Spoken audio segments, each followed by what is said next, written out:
Welcome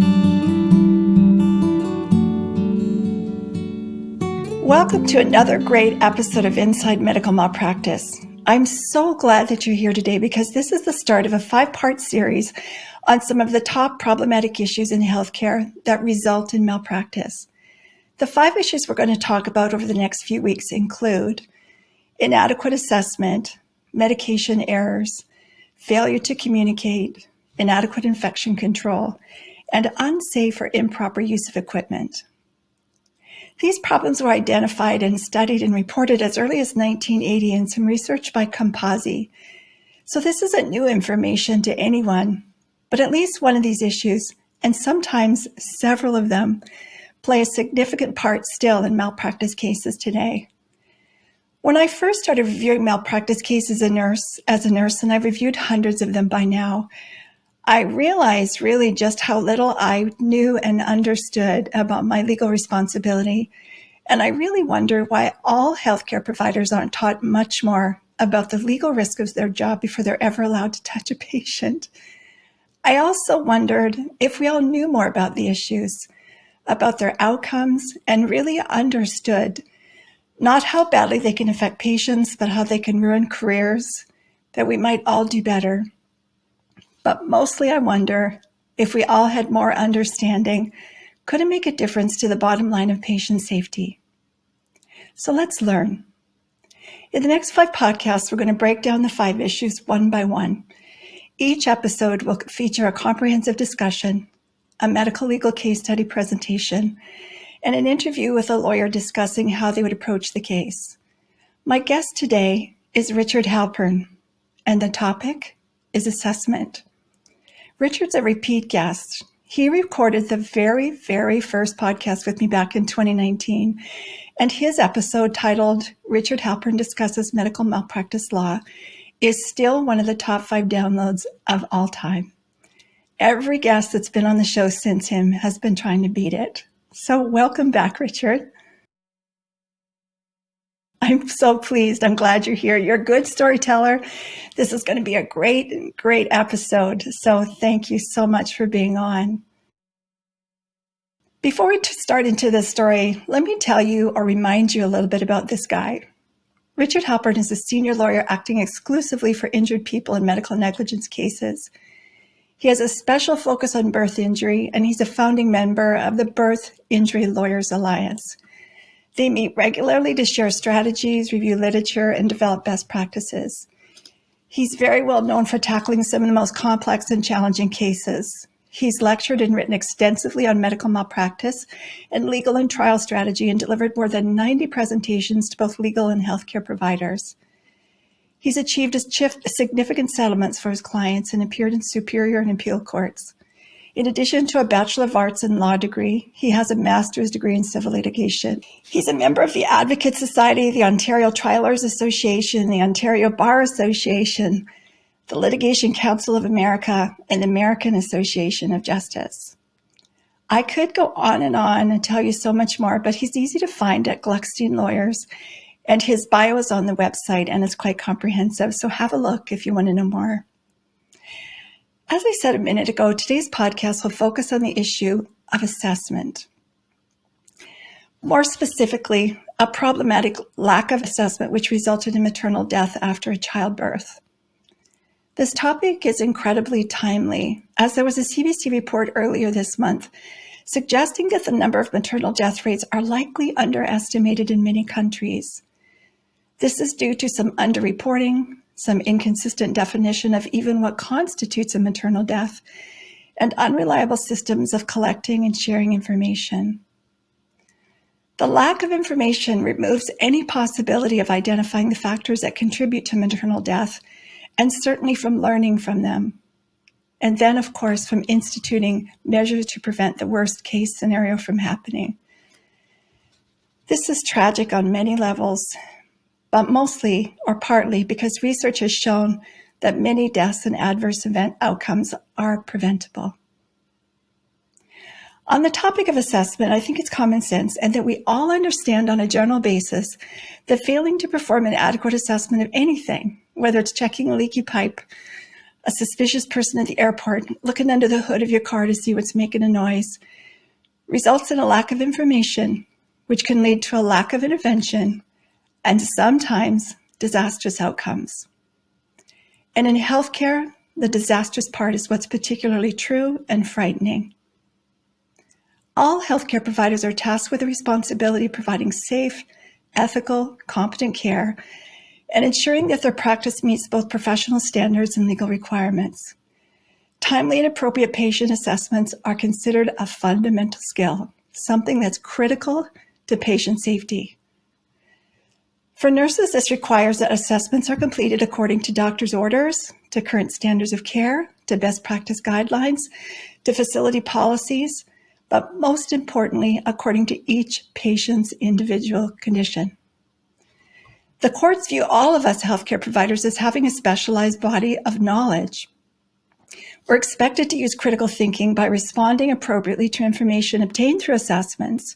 And in some situations, it's tricky. Nurses and doctors are required to assess patients without any input from them, without any subjective information, such as during periods of sleep, recovery from anesthesia, in pediatric care, or when caring for unconscious or mentally compromised patients.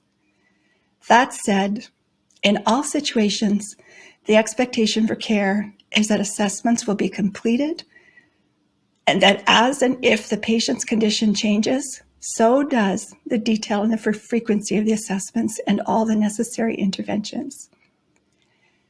This might seem really straightforward, but we're here to tell you today that it just doesn't always happen. Many malpractice lawsuits include allegations that the nurse or doctor did not assess the patient often enough, thoroughly enough, or that they didn't assess them at all. So let's start with a case study that includes significant problems with assessment, and then we'll have some questions. I'm going to just hand it over to you here, Richard, to tell us your story. Thanks, Chris. Well, that introduction really has a ton of relevance to what I'm here to talk to you about today. And it's a case involving a postpartum death in a postpartum hemorrhage case of a young mother. I mean, a relatively older woman for having a baby. She was 45 years old at the time, having her second child. But what's remarkable to me in these cases, and you've touched on this in your introduction, is that these outcomes, these tragic outcomes, are really avoidable, sometimes through rather routine things and common sense. I think that this is just one of those cases. And postpartum hemorrhage deaths actually should not happen in first world countries, ever. One thing that nurses need to be attuned to, doctors and nurses need to be attuned to when it comes to postpartum hemorrhage, is that prompt recognition of the problem and an aggressive response is necessary to prevent these deaths. Everybody needs to understand that. And the problem in this case and other cases that I see like it is that there isn't prompt recognition of the problem. There is inadequate assessment of the patient post-operatively. So this is a woman who comes to hospital. She's 39 weeks, so this is a full-term pregnancy, and she has some abdominal pain and bleeding. They diagnose fairly quickly that this woman probably has a placental abruption, and they take her for a cesarean section. There's nothing really exciting about the cesarean section, although before her surgery, she does have a hemoglobin of 100, which is not shockingly low and really not unexpected in a patient who's presenting with an abruption, but would not in and of itself be concerning necessarily, maybe even normal for some. And so they do the surgery, and the blood loss during the C-section is recorded to be 500 cc's, which would be a standard amount of blood loss for a C-section, not a ton of blood loss, although notoriously we know that blood loss is underestimated during these procedures. But even that really isn't a problem. She is normotensive during surgery, a blood pressure of 125/65, and interoperatively things seem to go fairly well. The trouble in this case and other cases is when she gets to the recovery room after her section. And the very first assessment by the nurse at 7:28 in the morning records a blood pressure of 67/37. That in and of itself is alarming.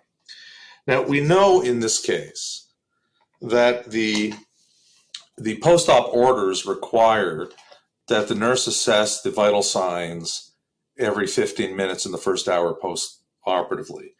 But as you mentioned, need to be adapted to the particular clinical scenario. You can't simply follow guidelines blindly.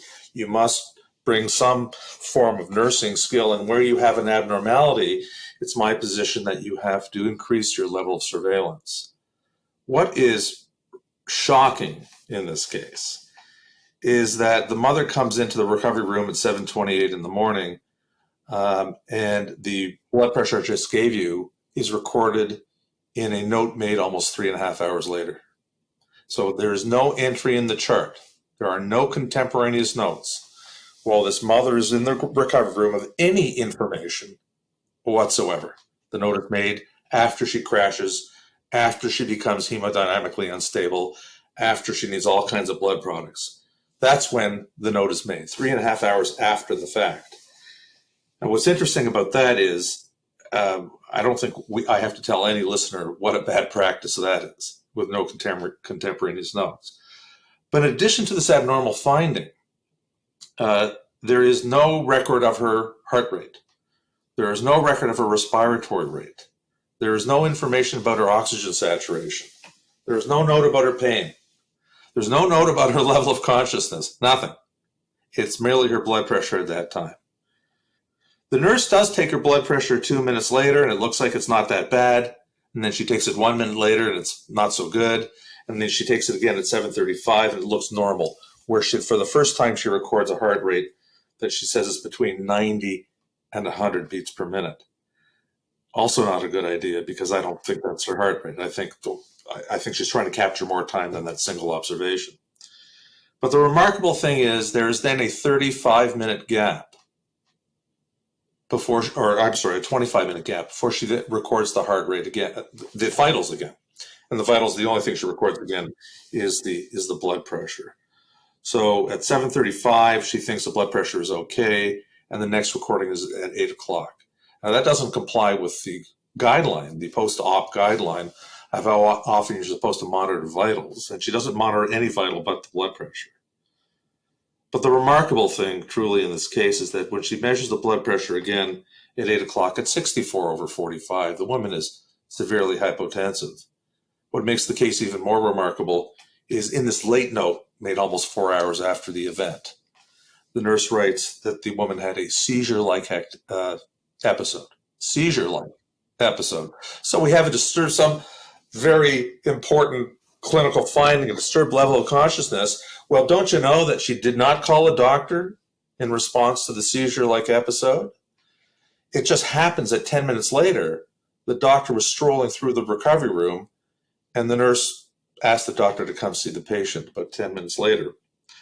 But the nurse doesn't say she told the doctor anything about the seizure-like episode. There's no evidence that the doctor examined the patient for bleeding. None. There's no contemporaneous doctor's note. And the doctor leaves without instructions, without any change. The nurse does give a bolus of fluids to mom, and her blood pressure temporarily comes back up with a bolus of fluids.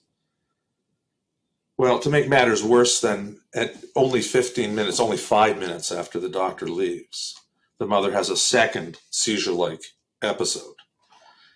Now, while all this is happening, there are no contemporaneous notes, none whatsoever.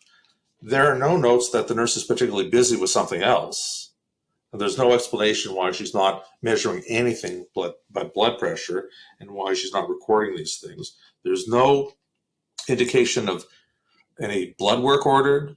There's no coagulation studies. There's nothing about mom's color. There's nothing about her recovery. There's very little information that's going on here.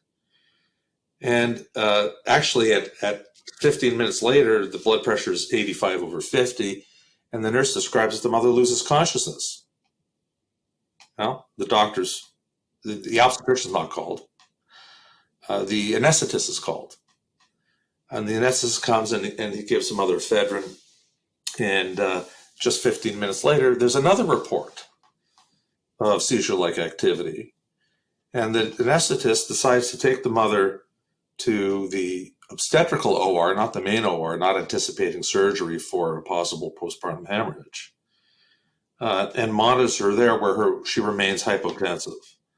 Heart rate is 110, so now they're finally recognizing a tachycardia. But still, it's another 6 minutes, or at 8:36 in the morning, when finally somebody does a point of care hemoglobin and discovers on HemoQ that her hemoglobin is 59. But for some reason, this is not noted in the chart until 11 minutes later. This is instantly available and not noted until 11 minutes later. Still, the obstetrician's not called. No call to the obstetrician. Now, let's pause here and talk about what ought to happen. What ought to happen? What's the very first thing on your differential diagnosis, even for a nurse? It's got to be postpartum hemorrhage. This is a patient who has no underlying condition other than she required a cesarean section for placental abruption.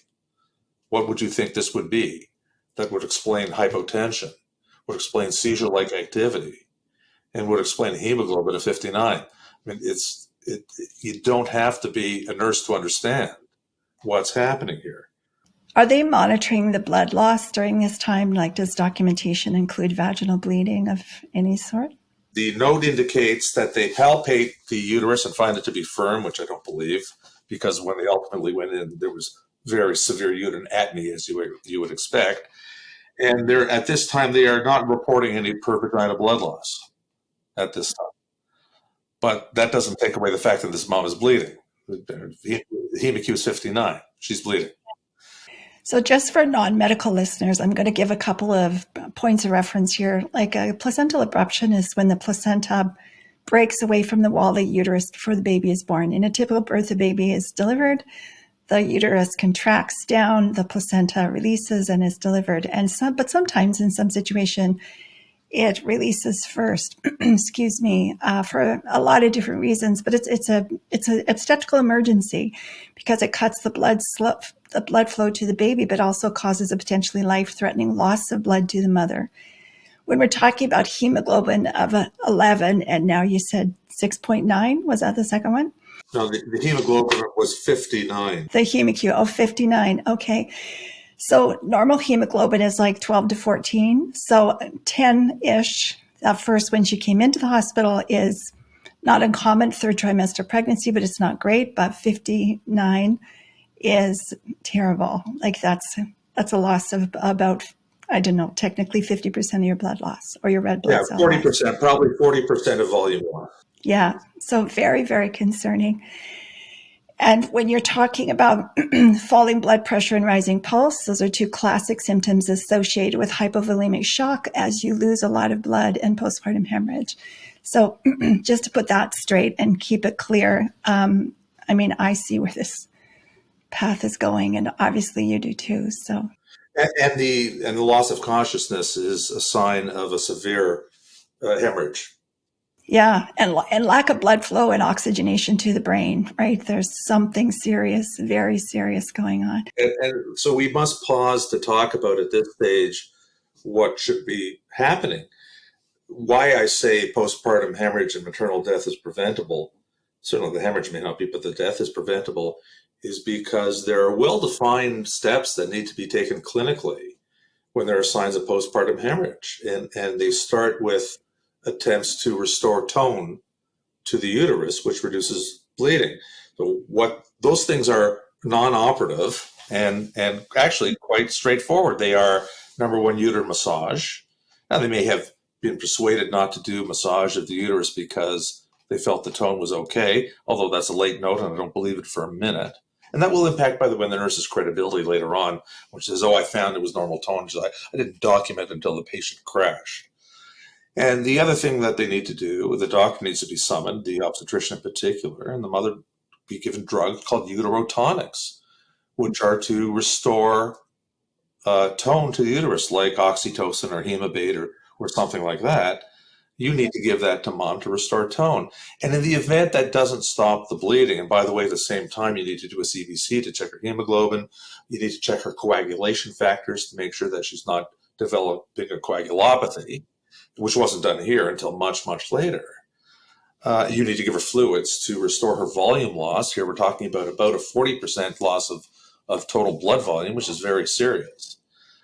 What you need to do is you need to provide uterine compressions, and there's balloons that can be inserted to compress the uterus and other things to arrest the bleeding. Because if I fast forward in this case, we're going to find us later in the OR doing a laparotomy and an urgent hysterectomy.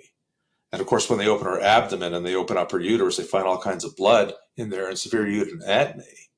But they bring her into the OR without having first taken these preliminary measures to at least arrest the bleeding, so that when they get her to the OR, she's not so critically unstable.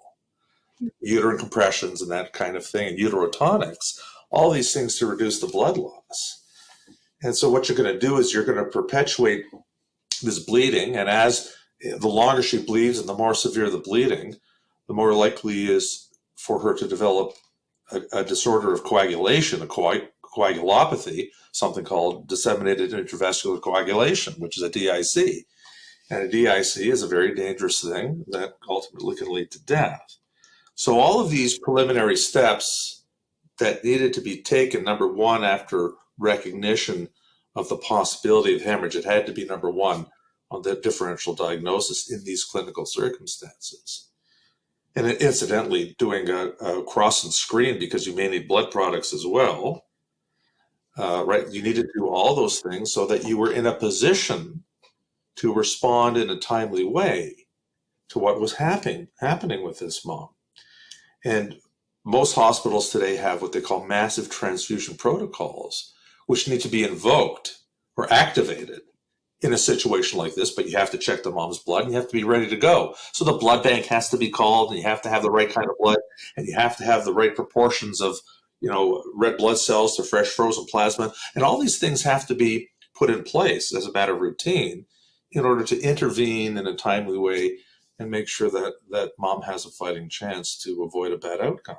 None of that done here. Not even the obstetrician called until almost an hour after she found herself back in the obstetrical OR being monitored by the anesthetist, who did not give her uterotonics, who did not give any uterine massage.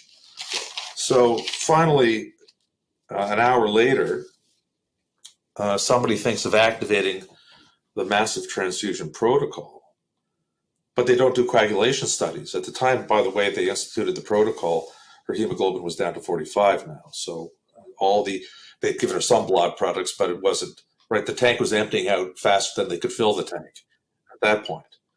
And so she's down a few gallons and almost running on empty here. And they're not giving her enough blood products. And as I said, the way to treat this is aggressively. And it wasn't treated aggressively until the massive transfusion protocol was invoked or activated. So they activate it, but of course she remains critically unstable. And they keep her that way for another hour or so, trying to restore blood volume, but they're just falling behind. They just can't get ahead of this now because of the delays. They just can't get ahead of her volume loss. And they decide to take her to the OR for a laparotomy, and it turns out a hysterectomy. And of course, they open up and they find all kinds of blood, about 3 liters or so of blood in the uterus. And severe uterine atony, as one would expect, because that's the major cause of postpartum hemorrhage. And she's very unstable from that point forward. They finally do the hysterectomy. They take her to after the hysterectomy, they actually take her to the post-anesthesia care unit as opposed to the ICU. Now, at the ICU, she would have received far more intense monitoring than she did in the post-anesthesia care unit, but for some reason, they don't take her to the ICU. Post-hysterectomy, her blood pressure is still 86/52, even after this massive transfusion protocol. But her platelets are still not horrible at 105. So they're low, but not horrible at 105, which tells us that she probably hasn't yet developed a DIC, but she's certainly in danger of developing a DIC. And there were other things that were wrong about this hospital's management of care. They had a massive transfusion protocol that covered many different areas, the ER, the OR, obstetrics, different areas of the hospital. But maternity patients have different needs than other kinds of patients, because during pregnancy and in the immediate postpartum period, women have different coagulation factors than non-pregnant women.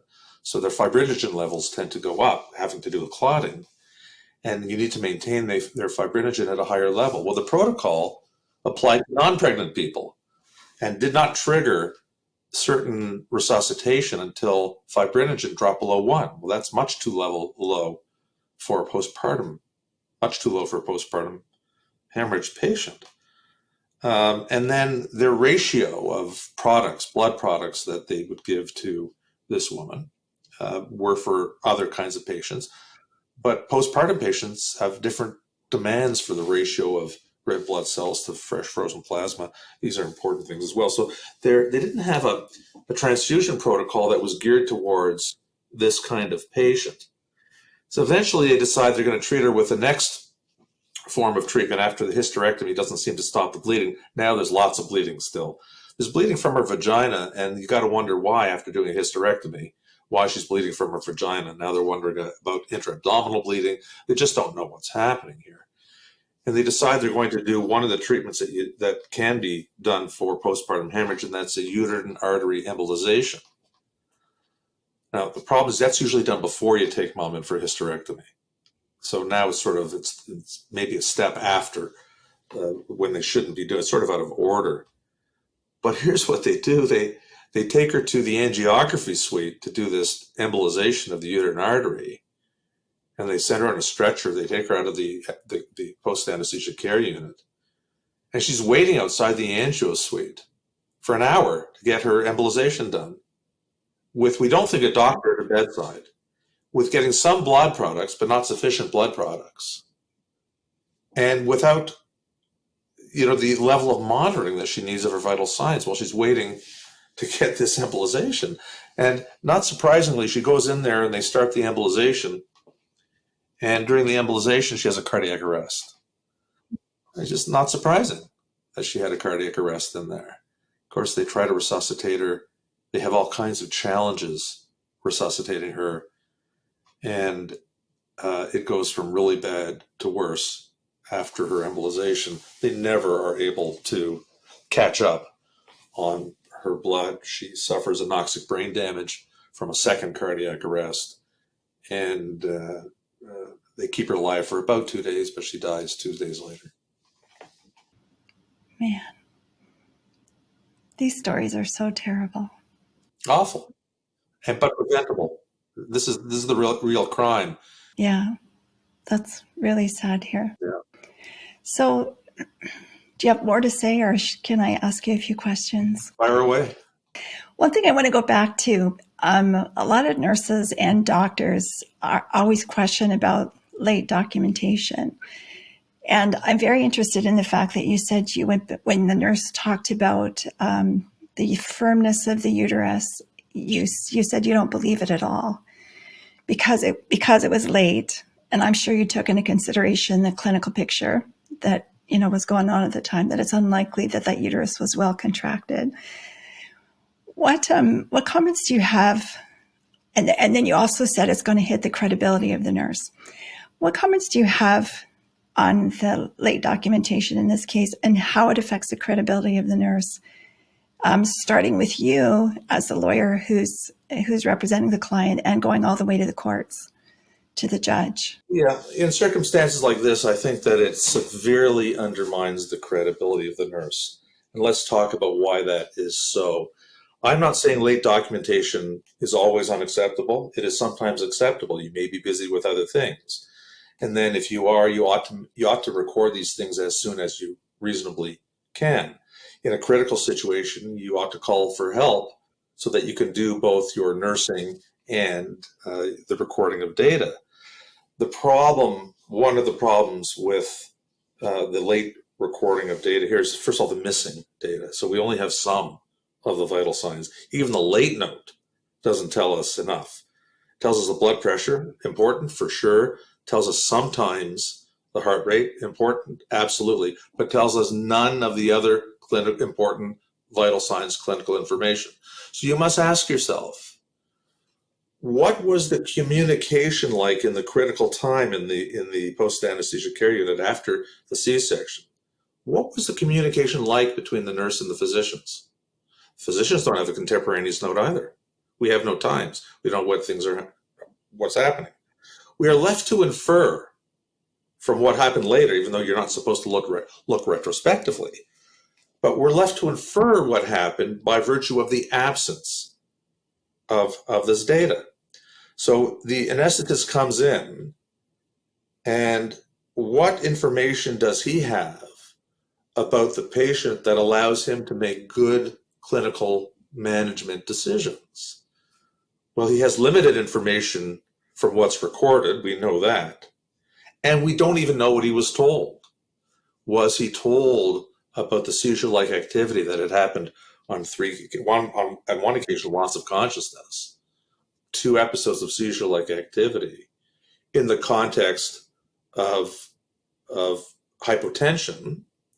And did he ask about, well, what's her respiratory rate? What's her pain? What's her oxygen saturation? What other things are going on? Was there a conversation about that? And did the doctor know that these things weren't being recorded or observed by the nurse?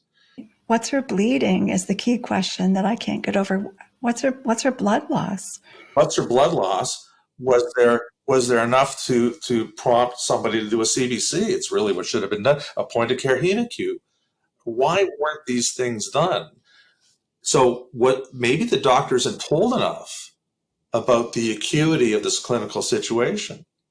Did he know about that she was in for an abruption? Did he know that her pre-op hemoglobin was a tad low?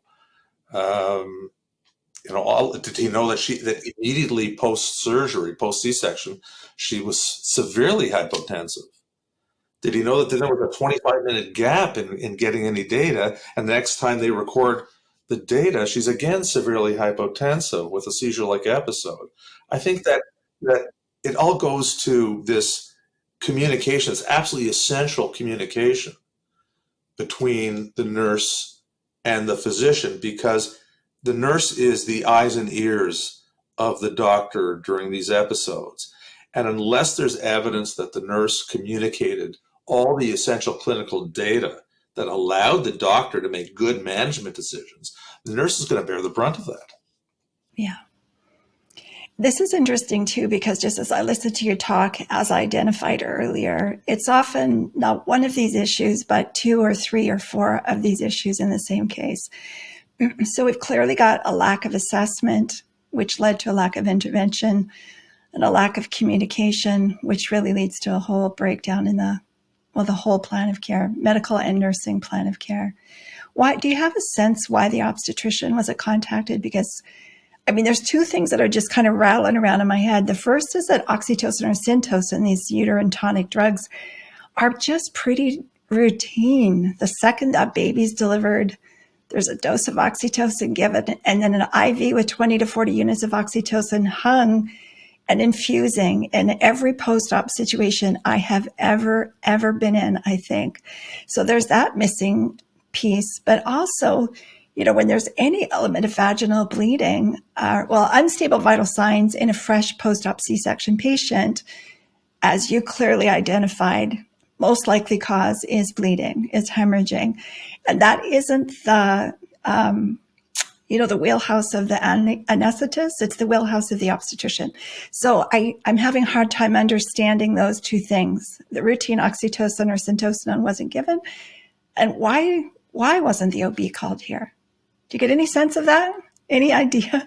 Yeah, I don't have a sense of it, Chris, but I'll tell you this, that any protocol, any guideline that deals with a response to a suspected postpartum hemorrhage requires that multiple disciplines be alerted to the problem. The first one is obstetrics. You must get the obstetrician back because we've got to deal with the cone. We've got to give more uterotonics. There was certainly oxytocin given intraoperatively to this patient during the C-section, but she needed it after. She needed more uterotonics. So the team, this is a team response, and the team has to know that where there is clinical evidence of hemorrhage, and it is the only thing that could have happened here to explain this scenario, where there is, you must activate all of the care providers that are required to diagnose quickly and respond aggressively. And that has to be anesthesia, it has to be obstetrics, it may be hematology, it will be an extra nurse, it's the blood bank. All of these resources have to be mobilized, we know, to prevent death from postpartum hemorrhage. And when they are, death is prevented. Yeah. I've been in this scenario multiple times in this scene with a massive transfusion protocol going on. And it's scary as hell, I have to tell you. And I remember one case where the blood was so diluted that as the vaginal bleeding was occurring, it was just like pink water. It wasn't even blood anymore. It was just like, so, she was so out of red blood cells and clotting factor that it was terrifying. But I mean, this didn't happen. Nobody died. We worked. There were 7 of us working nonstop on her for the longest time, and then shipped her off to the ICU as soon as she was stable enough to even transfer. So I know how this story goes. So the missing pieces of this are terrifying to me. It's unbelievable. But I was super interested the first time we talked about this case, how you brought up the kind of concept that in situations like healthy mothers having babies, where things almost always go right, that sometimes when they go wrong, everybody's in kind of a state of denial or refusal, or just don't see it, don't get it. Can you talk to us a little bit more about that concept? Because I found that very fascinating. I've seen it in many of cases. I call it health provider complacency is what I call it. And it's easy to be complacent, especially in a young, healthy woman who comes in post C-section, who has a normal amount of blood loss during C-section. If you admitted every mother to the post-anesthesia care unit following a C-section, and you didn't monitor any of her vital signs and didn't do a thing for that mother, for every patient that came in, you went and had a coffee and then sent her home a day later, chances are you'd be okay, right? Playing the odds. Why? Because these mothers are healthy and they come into the PACU, they come in healthy. They don't have risk factors. So there's no underlying condition that might cause them to hemorrhage, except here an abruption, which usually does not result in hemorrhage if you respond quickly as they did. So you're not expecting this mother to fail to follow the normal course of recovery. But what I would say to care providers is that where there is any deviation, even a minor deviation from the expected course of recovery in a patient who's not expected to have those complications, it's that much more important to respond quickly by increasing your level of surveillance and by acting quickly and aggressively to respond to it, because it's those mothers that are going to get into difficulty. I use the analogy of ER doctors, emergency room doctors, where what's the most common complaint that an ER doctor sees? Back pain or abdominal pain, probably. Those are probably the 2 most important. And if you took, say, an individual emergency room doctor, and every case that she got in 1 year of abdominal pain, and she failed to see any of those patients, sent them home with an order to follow up with her family physician 2 days later, my guess she's not going to miss anything, because those are the odds, right? People come in, they use the emergency room as their family doctor, they overdid it, whatever happened. Most people don't have a serious pathological condition when they get into the ER. And ER doctors see this so much that they may be complacent and say, well, I'm going to dismiss it. There's a lot of people walking into this emergency room that complain about nothing. They're wasting my time. I haven't seen a serious case in months. This is not a big car accident victim who's bleeding out, right? I'm going to send them home with orders to follow up with their family doctor in 2 days. And it'll be caught by the family doctor, and you don't have to worry about it. So I think that healthcare providers have to avoid the complacency that might occur in these situations. It's understandable because you don't see a lot a lot of complications, but it's critical not to miss it. You also use the word vigilance, the importance of vigilance. And I've often described that as two parts, it being curious, because sometimes in so many cases I've reviewed, there's somebody who kind of gets what's going on. They do a little further investigation, a little further assessment, have a bit more communication. There's a curiosity there, like what might be happening there. And then I've often called it diligence. It's a boring as hell word, diligence, but the diligence to follow up and investigate and intervene, communicate to whoever needs to know about what's going on is a boring task. It isn't the bleeding trauma patient or the stat C-section or anything like that. It's boring, but it's so critical in so many of these cases. So you mentioned risk factors earlier. In this particular case, did you identify pre-existing or acquired risk factors that you feel the nurses and or doctors could have twigged onto and just from the get-go put a bit of hypervigilance on this patient's care? Well, let me talk about the first part of what you just spoke about, and then I'll get into risk factors. I think in your introductory remarks, you talked about guidelines, but then you also talked about the need to adapt those guidelines to the needs of an individual patient.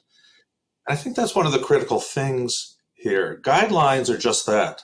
They're guidelines. And healthcare providers need to bring critical thinking to the care that they're providing to their patients. So if the surveillance is every 15 minutes, but you find an abnormality, you need to increase your surveillance. I like to talk about common sense, but unfortunately, common sense isn't that common in this world, I find. But it really is common sense that, look, if I find something that is out of keeping with what I expect, then maybe I'm going to pay a bit closer attention to what I'm doing, especially in the healthcare field where there are serious consequences for the failure to do so. I think we have to be careful about guidelines. Guidelines, you talk about best practices. I think guidelines are sometimes only the minimal level of practice, but it's not the maximum. I don't think there is a doctor's order or a hospital policy or guideline that can cover every situation, period. Impossible. It's impossible. It's absolutely impossible. So, and I think a lot of nurses in particular don't always understand that. They think if I follow doctor's orders, and I've seen a few cases like that, and sometimes doctor's orders make no sense. They're even ridiculous, or they're wrong, or they're even dangerous. And nurses will choose to follow the doctor's orders, feeling that that is their professional responsibility, when, you and I would both be on the same page that it's not. Safe, competent care is the responsibility, and safe, competent care to that particular patient based on their particular needs and condition is the ultimate responsibility, with a goal of avoiding injury. So that's where we are. But I love the comment that you said that, because I think vigilance is really here. And do you feel like that sense of healthcare complacency played a role here in this case? Absolutely, I have no doubt about it. I mean, just the failure to keep the records alone. If we look at it this way, if the nurse felt that her findings were critically important, you would have, I seen a lot more action in getting the doctor to the bedside if she recognized the possibility of the hemorrhage. And the lack of notes suggests a failure to appreciate what was going on clinically. And if she wasn't that busy panicking in response to a concern about hemorrhage, then why wasn't she making contemporaneous notes? And why do them after the hysterectomy and after the patient has crashed? It makes no sense. Why aren't you calling for help? You had asked me about risk factors, and I promised to come back to risk factors in this case. So the only risk factors in this case was the fact that mom presented with an abruption and that her hemoglobin was a tad low, probably both connected to each other, which are not huge risk factors. And of course, the blood loss during the C-section was nothing that was abnormal. So there was nothing to hint at during the C-section that this mother might be vulnerable to hemorrhage. No risk factor. So I think it comes down to this complacency, the absence of risk factors, the complacency, the failure to really put two and two together to have an understanding about what was happening clinically and then to respond appropriately. Right. Yeah, actually, 500 cc's during a C-section is considered about half of what you could or would normally lose. So that's a very small amount. At the end of this story, did anybody identify a reason for the lack of uterine tone or the postpartum hemorrhage? Was there anything identified, or was it just because we all know that this can happen, right? Luckily, it doesn't happen often, but when it does happen, it's sometimes a great, big, messy deal. And so there was no reason identified for it. And of course, she deteriorated rapidly after her hysterectomy and certainly after the embolization. And that was it. So listen, when the time comes, how are you going to question these nurses about their lack of assessment? For instance, in the PACU, when they only checked the BP and then later only the BP and the pulse, and they were abnormal, but there's no respirations, bleeding, consciousness, color, all those other kind of things. Tell me what that looks like. I mean, I've been questioned by you before just in preparation to go to trial, and I know that you're a tough question, and we've joked about this before, that I say it was the seventh circle of hell for me. And you one time joked that if you ever got me on the stand, you'd make the seventh circle of hell look like Disneyland. So this is the situation where this is the nurse on the stand. That's not your witness in a trial. This is a nurse that you're cross-examining because she's a defendant in the case. How are you going to question these nurses about this lack of assessment, communication? And I mean, this is a case where one thing was done, but not enough was done. And then there's no logical intervention to the findings. So where are you going to go with that? Well, in a case like this, I'd start with the rules about nursing care in a postoperative patient. What are the rules? We'd look at the protocols. Tell me what the protocol requires you to do for a post-C-section patient. And I take each element of it. Does it require you to observe and record in a record contemporaneously the patient's heart rate every 15 minutes in the first hour? Yes. Does it require you to do the same thing with BP, respiratory rate, oxygen saturation, so on and so forth? Does it require you to do that? And it's contemporaneous notes. And then I would talk about communication and record keeping. And I would talk about her responsibilities. And I would talk about why this information is important. Do you know why you have to do this every 15 minutes? Do you know what the risks are? And what risks does this patient face? Well, the main one is hemorrhage. There's really little else in terms of risk for this patient. Right? So I would go through all of that stuff, and then I'd take her to what she did. And I would contrast what her nursing duty was to what she did. And then I would take what we know, a blood pressure, the initial blood pressure, when the patient got to the 67 over 37, do you understand that represents a severe hypotension? What do you consider the risks to the patient of exhibiting an immediate postoperative blood pressure that was severely hypotensive? What did you as a nurse understand might explain what was happening? If you knew the seriousness of this, help me to understand why the obstetrician wasn't summoned immediately. And then why was there a 25-minute gap in recording the blood pressure? And I would take that step by step by step. And there's no out. I mean, there's no out for this nurse. This is clearly substandard care. I mean, when this patient had a seizure-like episode that you describe at 8 o'clock, do I understand your note correctly to say that you gave them other fluids but did not call for the physician? And was that what you were trained to do? A seizure-like episode, did you know that a disturbed level of consciousness in a post-op patient like this represents a moderate to severe amount of hemorrhage, constituting 40% of blood loss? Did you know that? Well, if you did or you didn't, it doesn't matter. Why didn't you call the doctor? What would have been done? So and then why are you making your note 3 hours later? Well, I was busy, it was an emergency, and so on and so forth. Did you call for nursing assistance? When the doctor visited at 8:10, did you communicate that the mother was severely hypotensive? Yes. Why didn't you write that down that you told the doctor? Did you tell the doctor that she had a seizure-like episode? Yes. Why didn't you write that down? Isn't that a critical piece of information that is required to be contained in your documentation? Of course it is. And that kind of thing. And we'll go over and over again. And you can see how it builds, right? One thing builds on the other. And eventually, I find that the nurse will have an explanation for the first 10 things, and then her explanations will start to break down because there really is no good excuse for missing this. There just isn't. It isn't a complicated case. This is hemorrhage. Everybody knows this is hemorrhage. Everybody knows that it requires prompt recognition, and everybody knows it requires aggressive treatment. None of that happened here, did it?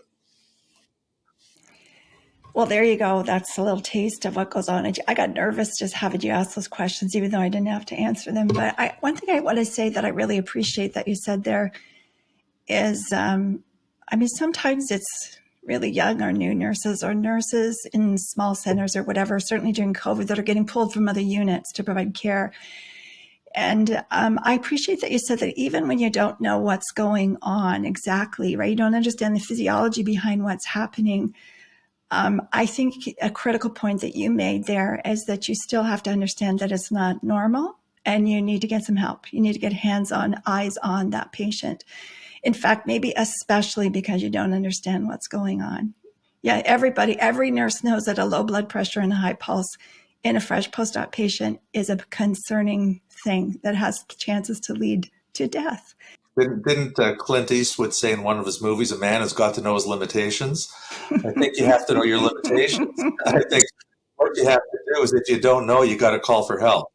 And I don't think if you don't have experience, or you're plunged into a situation that seems to be outside your skill set, you don't have to know what to do.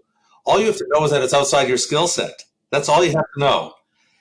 And we see that often. Is this within my bailiwick or is it not? And if it's not, I better get help. And provided you as a nurse plunged into a situation where it isn't part of your skill set, provided you take the next step, which is to ask for help, you won't be responsible. The hospital may be responsible for putting you in a situation that you should not have been in. But if you recognize that is not within your skill set and you ask for help, what more can you do? I don't think you're liable in that situation. Oh, well, there you go. That's good to know. Asking for help, and just getting the right people in the room. And I think just getting the people in the room, like in this case, I feel very strongly the obstetrician should have been called. It's not just somebody in the room. It's the people with the right skill set and authority to do the job that's got to be done. And in this situation, that would have been the obstetrician and another pair of hands from the nurses, because that's a very, very busy situation when you're in that mass transfusion, that multiple transfusion protocol. You are just checking and hanging and documenting and taking down and restarting, 2 IV pumps going quite often. I mean, you're just going like crazy. So that's really good advice. Do you, I think, I was going to ask you about what you think about the documentation in the medical record, but I feel like you've probably said that fairly loud and clear. But do you have any further comments about that before I move on to something a little bit different? Well, even the physicians didn't document adequately. There are vague notes, there are no times, there's inconsistencies in what they're saying. It's a massive confusion, quite frankly. All of their notes were many hours after the events. And they didn't have any clear understanding of the chronology because nobody kept a contemporaneous note. So they made it up later on in very vague and difficult to understand terms. They even describe the nature of the bleed in different ways. Some call it intrauterine and some call it intra-abdominal and some call it both. And it's very confusing. Yeah. What about the physician care in this case, the physician assessment? You have comments on that? Are there issues with physician assessment here? Yeah, so the anesthetist gets in early, takes the mother to the OB/OR, should have called for his obstetrical colleague right away. No delay. Hurry up. The obstetrical colleague should have been there, should have administered uterotonics, done uterine massage, done compressions, and tried to staunch the bleeding. That's what should have happened. There's no doubt that there is liability on both the nurses and the physicians here. Were there any extenuating circumstances where the OB wasn't unavailable? Like, is this a small hospital or something, or the OB was in a different OR doing something else, or does that matter to you? It matters. I mean, resources matter, but there has to be coverage in the event that these things happen. So if you do surgeries and one OB is in the OR, you've got to have a second OB on call and ready to respond. That wasn't a problem in this case. I actually have another maternal hemorrhage where exactly that happened, where the OB was called to look after some sort of urgent, other urgent matter, left the bedside with the patient in extremis, and didn't call for the backup OB. But here there was no issue. The OB was probably available, but wasn't called. Man. Did you get a sense that anybody caring for this woman got what was going on at any time?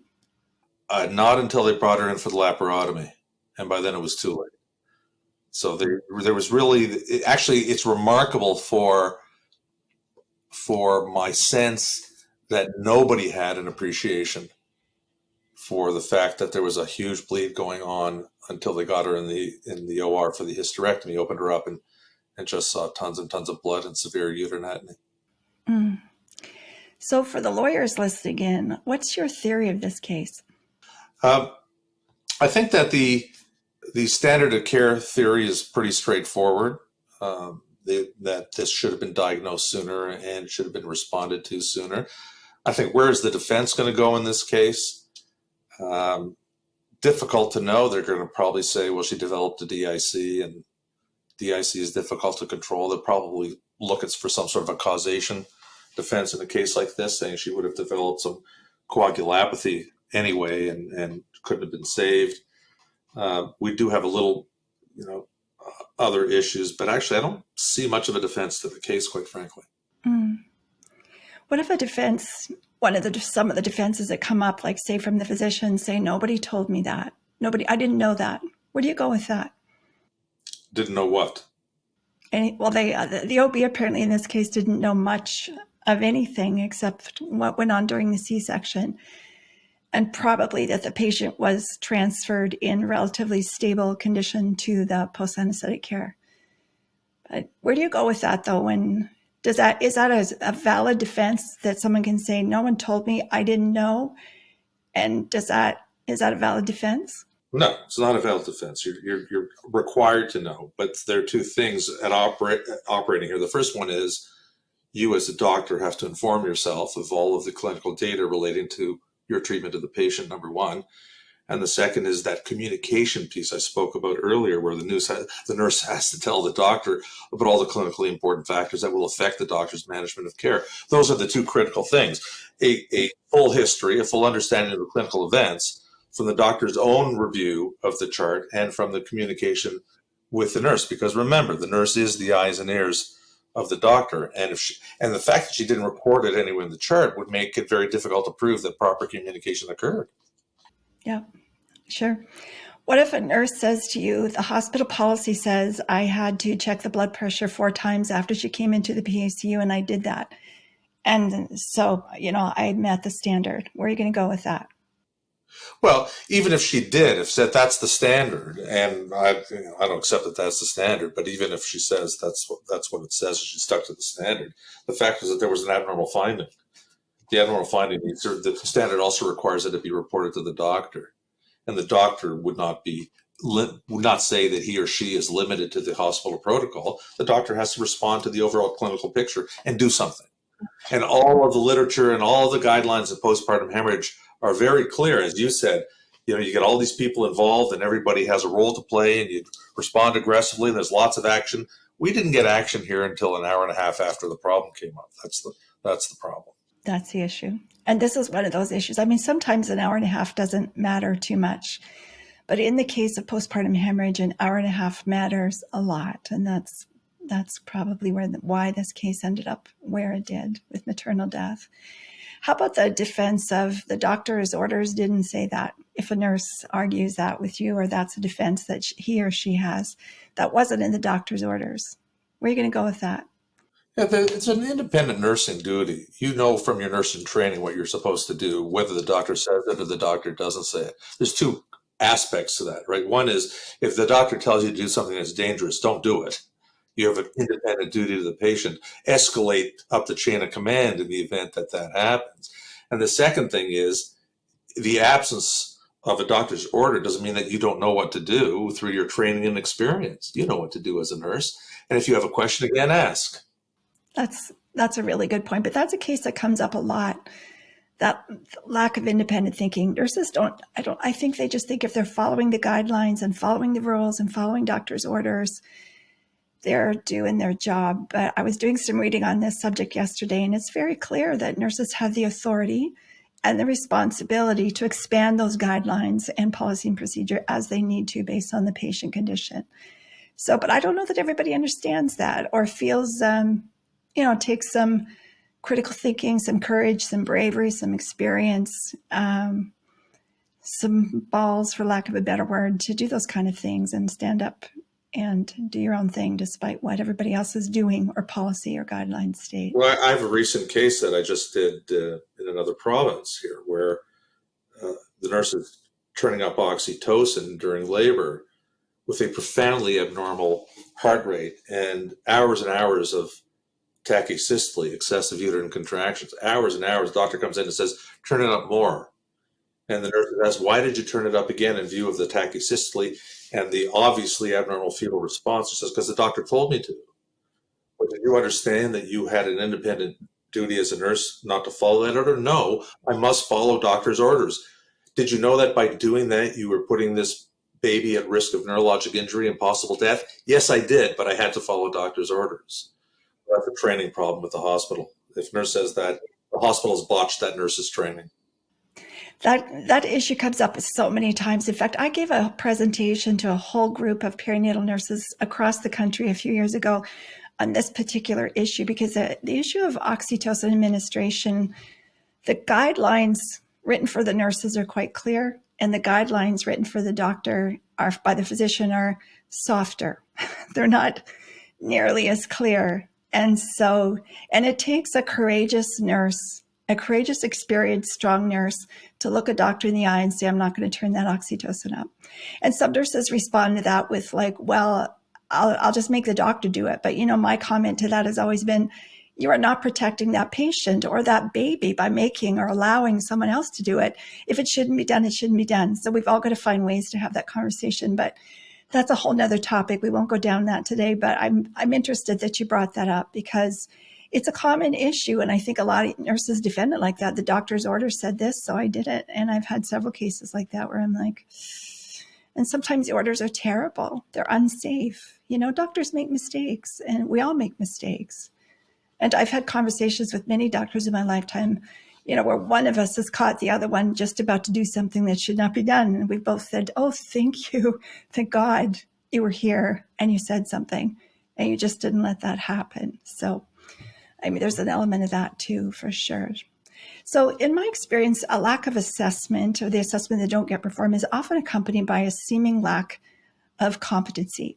And sometimes it's just a young nurse or it's a new nurse on a different unit. Sometimes there's an element of complacency. I think like you met up an older career or mid-career nurse who just failed to develop new skills and keep up on their learning and education. Were there elements of that in this case? Thoughts on how a lack of competency and or lack of critical thinking connects to a lack of assessment in general, and then in this case in particular? Yeah, I think that a lack of critical thinking and competency are probably two different things. Competence certainly is a common feature that I see in many of my cases. I see some shockingly incompetent, not just nurses, but doctors that care that you shake your head and you wonder what the heck happened and how could that possibly have happened. I, as a non-medical person with, I guess, a little bit of knowledge, a dangerous little bit of knowledge, but a little bit of knowledge would have known, and I'm not a doctor or a nurse. So competency is a hospital problem, and I think it's systemic. I think that hospitals, generally speaking, are not doing a great job in evaluating competency, and not just competency in critical thinking, but competency in communication. I think communication is one of the biggest failures in a hospital setting. What do you tell the doctor? The nurse decides what that is. Have you given the doctor the complete story that allows the doctor to make the right decision? Doctors are running around like crazy and they're not seeing the patient. And of course, I guess resources are a problem too. COVID resources have been a problem. It's a continued problem, right? A shortage of nurses And certainly that's a problem. So assessing competency, maintaining competency, I think that's a problem.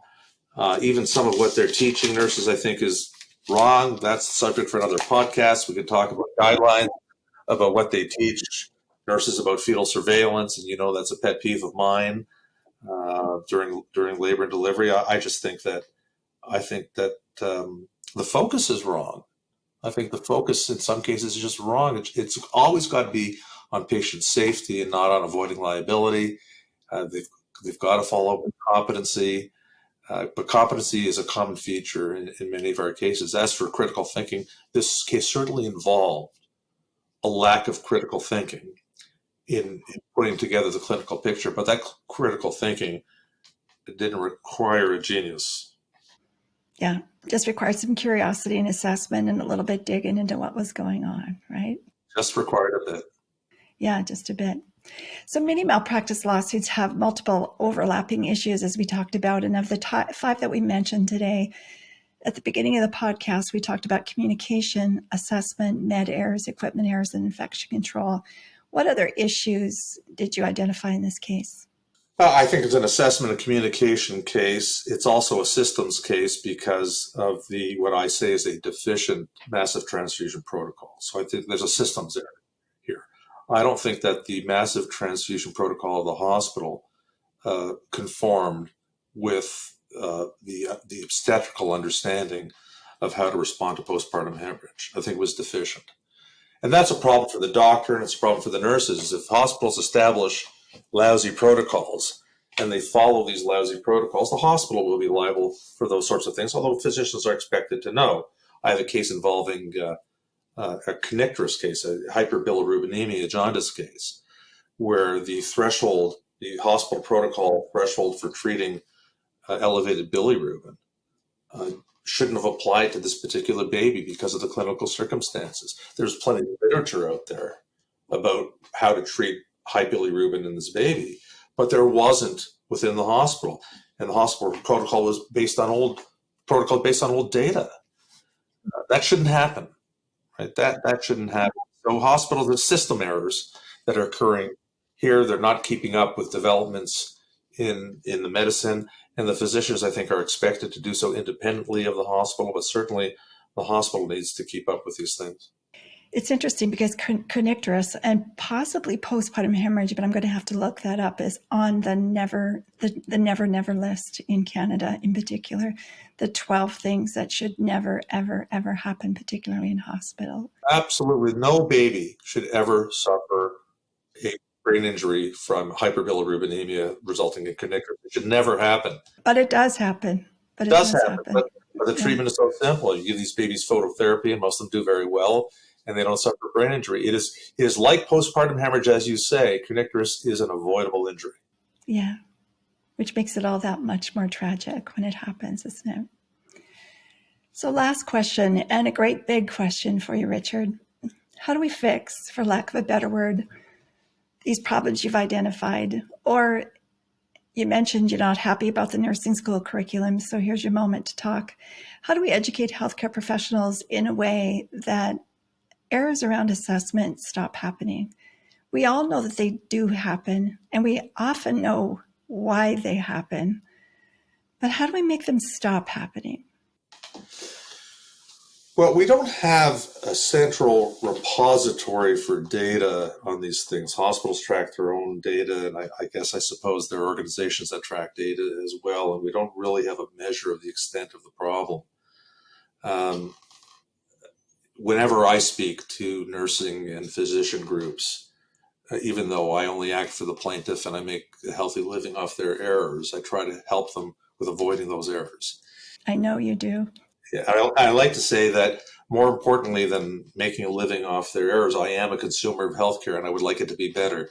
I would like there to be fewer errors. And if I had 0 cases, I'd be a very happy guy. So, I've often talked about ways that you can avoid seeing me on the other side of the table in some of these cases. And I wish that hospitals would take these errors and maybe, get people to use them as a learning experience. One of the things that I really don't like about the medical profession's approach to errors is their fear of this shame and blame culture that they talk about. Well, we don't want to. We want to avoid a culture of shame and blame. That's a bad idea to my opinion. You shouldn't avoid a culture of shame and blame. You should be. It's about accountability to your patients. There needs to be accountability, and where error is made, you need to face up to the error, acknowledge that the error is made, and talk about the corrections you're going to make. And the burden of loss should not be on the patient upon whom you committed the error, but upon you. That's just the nature of what I think is a good functioning tort system. So this fear of shame and blame, I think, results in the profession suppressing responses to errors. I think they still get hidden. In this day and age where you're supposed to be upfront and disclose to patients what's happened to them, I think the opposite is happening. I don't think there's disclosure. When a young parent comes in, two young parents come in to see me about what happened to their baby because their baby has cerebral palsy now. When they come in to see me, what's the first question you think they ask me when they come in through the door? What happened to my baby? They don't know. They don't know what happened to their baby. What happened to my baby and why? Shouldn't they know by the time they see me? They don't. They don't. What happened to my baby? And so my first task is to explain what happened to their baby, an explanation that they never got from their medical providers. So I don't think that healthcare as a whole is really facing these challenges head on. I think that there are ways to lower morbidity and mortality in healthcare beyond what's been done so far. And as I said, there are guidelines I think that don't help to lower. I think they do the opposite. They help to avoid liability. We ought not to be devising guidelines aimed at avoiding liability. We'd have to devise guidelines that enhance care and that reduce morbidity and mortality without regard to litigation. Mm, that's good advice. I think too, it's a slow moving boat. Like I was involved in cases that were investigated just because they were near misses or outcomes, or it was identified by someone as a potential problem. And the process of getting it through the research, the committees, the studies, and getting a new policy or procedure or guideline on it took years, during which time 1,000 more of those things could have happened. So that's a difficult thing always in healthcare.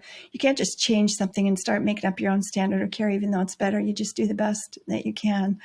But that's another downfall, I think, in the lack of information, the lack of reporting, and then the speed at which things change or don't. All too slow. All too slow, all too slow. Well, listen, is there anything else you'd like to say to us before I do just a quick little wrap up? No, I think we've covered it. Yeah, well, you did a great job. Thank you so much, Richard. Thanks for having me back, Chris. Yeah, I hope that something I said or you said today sinks into somebody just with a greater understanding of the nursing and medical responsibility for assessment and changes the way they practice in a way that promotes patient safety. I mean, that's what this is all about. But I want to say not only thanks to Richard, but thanks to all of you who are listening today. If you enjoyed this podcast, please like and subscribe and leave us a review. And don't forget that in many jurisdictions in the US and in Canada, nurses, doctors, and lawyers can claim continuing ed credit for listening.